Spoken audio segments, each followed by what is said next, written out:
बीड लोकसभा मतदारसंघामध्ये भाजप नेत्या पंकजा मुंडे यांची उमेदवारी जाहीर झाल्यानंतर राष्ट्रपमध्ये मोठ्या हालचालींना वेग आलेला आहे। राष्ट्रपकडून उमेदवार आयात करणार असल्याचे संकेत मिळत आहेत, ज्यामध्ये ज्योती मेटे यांचे नाव आघाडीवर आहे।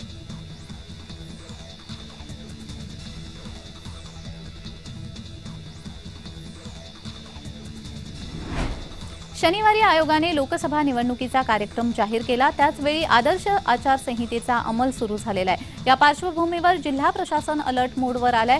जिल्हाधिकारी कार्यालयासह स्थानिक स्वराज्य संस्थांमध्ये बैठकांचा रतीब सुरू आहे। मतदारांवर प्रभाव पडेल अशी कोणतीही कृती आचारसंहितेचा अंमल सुरू असताना करता येत नाही। त्यामुळे महापालिका क्षेत्रामध्ये चौकाचौकात लावण्यात आलेले राजकीय पक्षांचे झेंडे, फलक, पोस्टर काढण्याची लगबग प्रशासनामध्ये सुरू आहे। जिल्ह्यामध्ये दुसऱ्या टप्प्यात 26 एप्रिल रोजी मतदान आणि 4 मेला मतमोजणी होणार आहे। आयोगाच्या सूचनेनुसार आदर्श आचारसंहितेची अंमलबजावणी मतमोजणी पश्चात निकाल जाहीर करेपर्यंत राहणार आहे।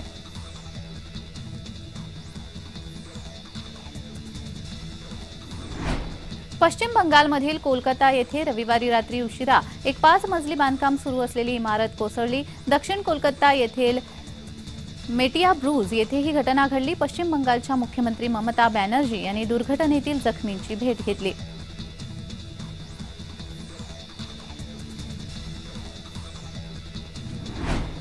बुलढाणा जिल्ह्यातील संग्रामपूर तालुक्यामध्ये 2300 वर्ष जुना बुद्ध स्तूप भोन या गावी आढळलेला आहे। मात्र गेल्या काही वर्षापासून भोनचे क्षेत्र जिगावच्या जलसिंचन प्रकल्पाच्या पाण्याखाली बुडणार असल्याच्या चर्चा सुरू आहेत। जलसंपदा विभागाकडून या स्तूपाच्या बचावाचे कार्य हाती घेत आलंय। मात्र गेल्या काही वर्षांमध्ये या स्तूपाच्या बचावासाठी काहीही काम करण्यात आलं नसल्याचा आरोप करत बुद्धिस्ट इंटरनॅशनल नेटवर्ककडून बुलढाणा जिल्हाधिकारी कार्यालयावर धडक मोर्चा काढण्यात आलाय।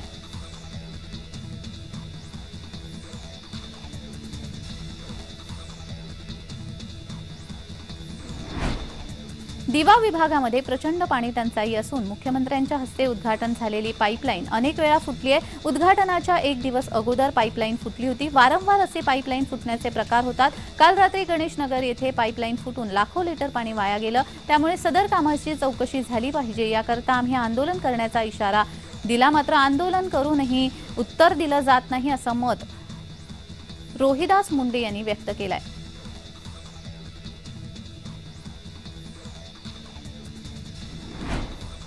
पंढरपूरच्या विठ्ठल मंदिरातील ग्रेनाइट फरशी काढण्याचं काम सुरू करण्यात आलेलं आहे। त्यामुळे विठ्ठलास बुलेटप्रूफ काचेचं संरक्षण कवच बसवण्यात आलंय। या काचेच्या संरक्षण कवचामध्येच विठ्ठलाचे दैनंदिन सर्व नित्योपचार होणार आहेत। दिवसातून 5 तास मुखदर्शन, याशिवाय इतर वेळी गर्भगृहाच्या सुधारणेचं काम होत राहणार आहे। या काचेच्या संरक्षण कवचामध्ये सीसीटीव्ही कॅमेरा बसवण्यात आले असून यातून विठ्ठलाचं मंदिर समितीच्या अधिकृत संकेतस्थळावर 24 तास ऑनलाईन दर्शनासाठी उपलब्ध असणार आहे।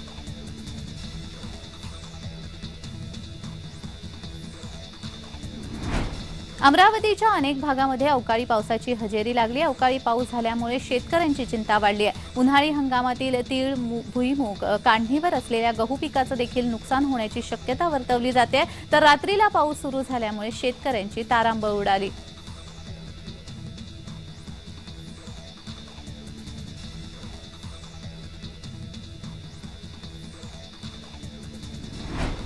यवतमाळ जिल्ह्यात काल रात्री 7 तालुक्यामध्ये अवकाळी पाऊस झाल्याने शेती पिकाचं मोठं नुकसान झालंय। उन्हाळ्याच्या सुरुवातीला अवकाळी पाऊस बरसल्याने बळीराजा हवालदिल झालाय। उमरखेड, महागाव, पुसद, आर्णी, राळेगाव, बाभुळगाव या तालुक्यातील शेतकऱ्यांचं नुकसान झालंय। सध्या निवडणुकीची आचारसंहिता लागू आहे, त्यामुळे शेतकऱ्यांना आता मदतीची अपेक्षा लागली आहे।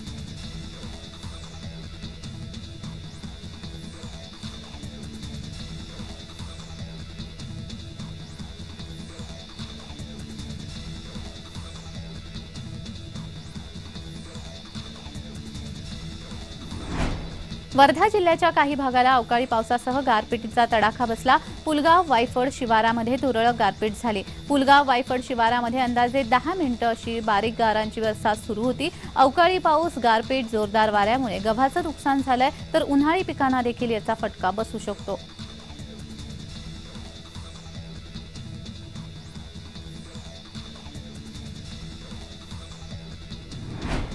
सोशल मीडियावर पवार कुटुंब प्रचारासाठी उतरलेलं आहे। पवार कुटुंब हे सुप्रिया सुळे यांच्यासाठी मैदानात उतरलंय। याचे रील्स फोटो मोठ्या प्रमाणावर व्हायरल होत आहेत। सुप्रिया सुळे यांच्या प्रचारासाठी अजित पवार वगळता सगळे मैदानात असा संदेश दिला जातोय।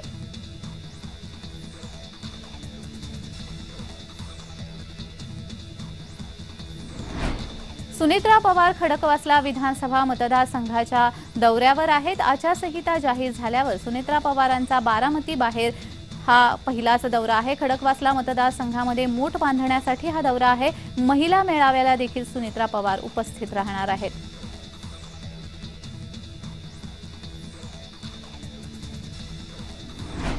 वसंत मोरे आणि शरद पवार यांच्यामध्ये संवाद झाला।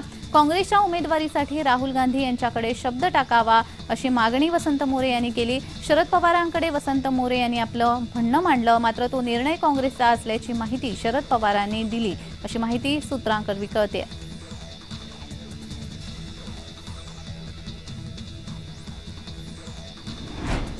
छत्रपती संभाजीनगर वडवाळी शिवारामध्ये पिसाळलेल्या घोड्याने धुमाकूळ घालून वृद्ध दाम्पत्यासह 5 ते 6 जणांवर हल्ला करून चावा घेत जखमी केले। या घटनेमुळे परिसरामध्ये दहशतीचं वातावरण पसरलेलं आहे। सदर वृद्ध दाम्पत्यावर हल्ला करून चावा घेत त्यांना गंभीर जखमी करण्यात आलं। त्यानंतर हा घोडा दुसऱ्या भागामध्ये गेला, तिथेही त्याने 5 ते 6 जणांना चावा घेतला। गंभीर जखमी झालेले गायकवाड दाम्पत्य यांना ग्रामस्थांनी पैठण येथील सरकारी दवाखान्यामध्ये दाखल केले। इथे वैद्यकीय अधिकाऱ्यांनी प्राथमिक उपचार करून त्यांना पुढील उपचारासाठी संभाजीनगर येथील घाटी रुग्णालयामध्ये पाठवलंय।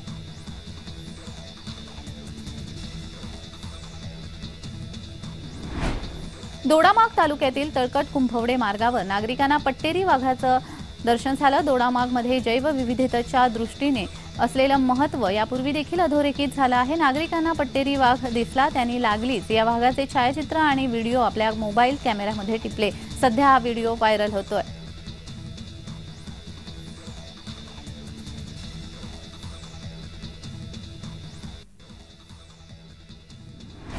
बारामतीमध्ये उपमुख्यमंत्री अजित पवार यांचे सख्खे बंधू श्रीनिवास पवार यांनी अजित पवारांच्या विरोधात दंड ठोपटले आहे। अजित पवार यांनी घेतलेली भूमिका आपल्याला पटलेली नाही असं श्रीनिवास पवार यांनी म्हटलंय। काटेवाडीमध्ये रात्री नागरिकांशी संवाद साधत असताना त्यांनी हे मत मांडलंय।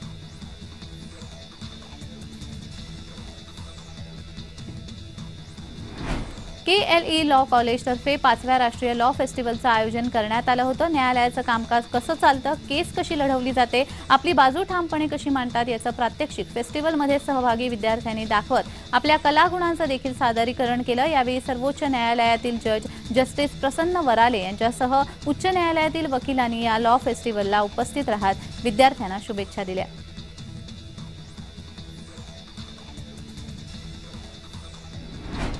लोकसभा निवडणुकीच्या पार्श्वभूमीवर पुणे, पिंपरी चिंचवड आणि उर्वरित ग्रामीण भागातील सुमारे 10,000 गुन्हेगारांवर प्रतिबंधात्मक कारवाई करण्यात येणार आहे। तसेच निवडणुकीसाठी पुण्यामध्ये 7,000, पिंपरी चिंचवडमध्ये 4,500 तर ग्रामीण भागामध्ये 5,000पेक्षा जास्त अधिकारी कर्मचाऱ्यांचं मनुष्यबळ असणार आहे।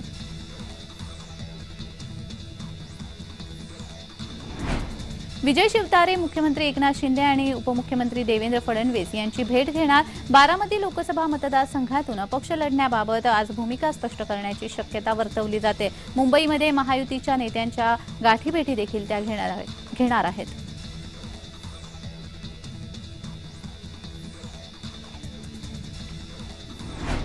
माढा मतदारसंघाचे उमेदवार रणजितसिंह निंबाळकर यांच्या उमेदवारी विरोधात नाराज असलेल्या मोहिते पाटलांची समजूत काढण्यासाठी गिरीश महाजन अकलूज येथे दाखल झाले होते। यावेळी मोहिते पाटील समर्थक कार्यकर्त्यांनी गिरीश महाजन यांची गाडी अडवून धैर्यशील मोहिते पाटील यांच्या उमेदवारीची आग्रही मागणी केली। आक्रमक झालेल्या कार्यकर्त्यांनी थेट गाडीसमोर ठिय्या आंदोलन करत राजकीय राडा केला। यानंतर गिरीश महाजन यांना उपस्थित कार्यकर्त्यांची समजूत काढावी लागली। यानंतरच गिरीश महाजन यांच्या गाडीचा मार्ग अकलूज इथून मुंबईकडे जाण्यासाठी मोकळा झाला। मोहिते पाटील समर्थक सध्या निंबाळकर यांच्या उमेदवारी विरोधात मोठे नाराज आहेत।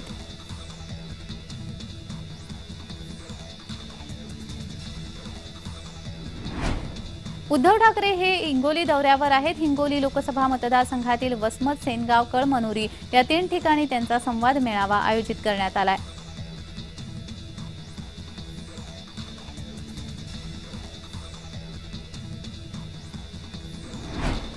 शासनाने मराठा समाजाची दिशाभूल केली, सगळे सोयऱ्यांबाबत मंत्रिमंडळ बैठकीत निर्णय घेतला नाही, या संदर्भातील कायद्याची अंमलबजावणी झाली नाही असं वक्तव्य मनोज जरांगे यांनी केलंय। आंदोलकांवरील गुन्हे मागे घेतले नाहीत, आरक्षणासाठी जनता रस्त्यावर असताना आता निवडणूक आचारसंहिता लागू झाली आहे, या सर्व बाबींवर समाज बांधवांशी चर्चा करणार असल्याचं त्यांनी म्हटलंय। पुढील दिशा ठरवण्यासाठी 24 मार्चला अंतरवाली सराठी येथे निर्णायक बैठक बोलावी असून या बैठकीसाठी महाराष्ट्राच्या कानाकोपऱ्यातून मराठा समाज उपस्थित राहणार आहे। तरी आता मराठा समाजाची पुढची दिशा काय यावर ही बैठक संपन्न होणार आहे।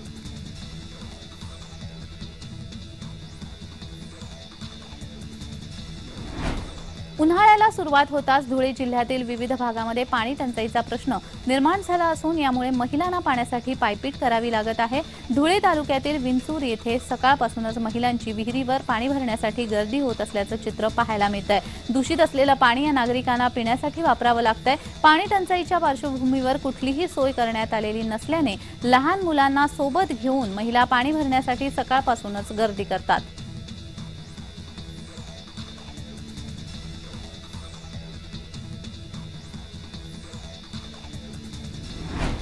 रशियाच्या अध्यक्षपदाच्या निवडणुकीमध्ये व्लादिमीर पुतिन यांनी सुमारे 88% मतांनी दणदणीत विजय नोंदवलाय। सलग 5व्यांदा पुतिन पुन्हा रशियाची सूत्र हाती घेणार आहेत। रविवारी मतदान संपल्यानंतर पहिल्या अधिकृत निकालानुसार व्लादिमीर पुतिन यांनी 87.97% मतांसह रशियाच्या अध्यक्षीय निवडणुकीमध्ये विजय मिळवला। राष्ट्रपती म्हणून त्यांची ही 5वी टर्म असेल। व्लादिमीर पुतिन 1999 पासून रशियामध्ये राष्ट्राध्यक्ष आणि पंतप्रधान म्हणून सत्तेवर आहेत। प्रकृती अस्वास्थ्यामुळे बोरिस येल्तसिन यांनी 1999 मध्ये रशियाची सत्ता व्लादिमीर पुतिन यांच्याकडे सोपवली, त्यानंतर त्यांनी एकही निवडणूक हरलेली नाहीये।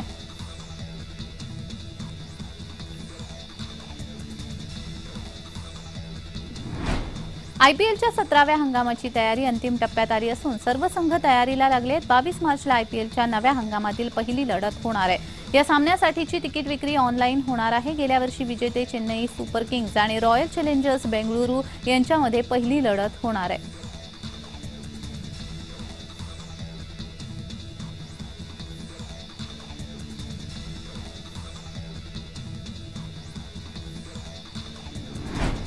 सक्तवसुली संचालनालयाने सादर केलेल्या तपासाच्या आधारे छत्तीसगडमधील आर्थिक गुन्हे शाखेने माजी मुख्यमंत्री भूपेश बघेल आणि इतरांविरोधात महादेव ॲपशी संबंधित ऑनलाईन सट्टेबाजी घोटाळा प्रकरणी गुन्हा दाखल केला आहे। अधिकाऱ्यांनी रविवारी ही माहिती दिली। महादेव ॲपशी संबंधित आर्थिक गैरव्यवहार प्रकरणाचा 1 वर्षाहून अधिक काळ तपास करत असलेल्या ईडीने छत्तीसगडमधील विविध प्रतिष्ठित राजकारणी आणि वरिष्ठ अधिकाऱ्यांचा या गैरव्यवहारामध्ये सहभाग असल्याचा आरोप अलीकडे केला होता।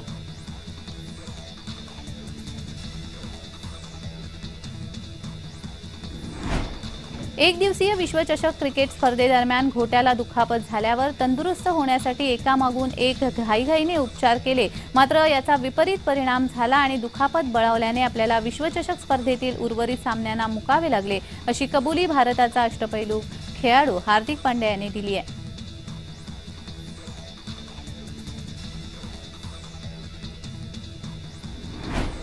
मुंबई आणि परिसरामध्ये भटक्या कुत्र्यांची दहशत मोठ्या प्रमाणामध्ये वाढली आहे। या भटक्या कुत्र्यांच्या हल्ल्यामध्ये अनेकांचा जीवही गेलाय। दरम्यान उल्हासनगरमधून अशीच एक घटना समोर आली आहे। एका मुलावर 6 ते 7 भटक्या कुत्र्यांनी हल्ला करून त्याला जखमी केल्याची घटना घडली आहे। बुद्धकृपा बिल्डिंग जवळील आवारामध्ये राहणाऱ्या प्रदीप तिवारी यांचा 14 वर्षीय मुलगा अर्पित या हल्ल्यामध्ये जखमी झाला असून त्याच्यावर उपचार सुरू आहेत।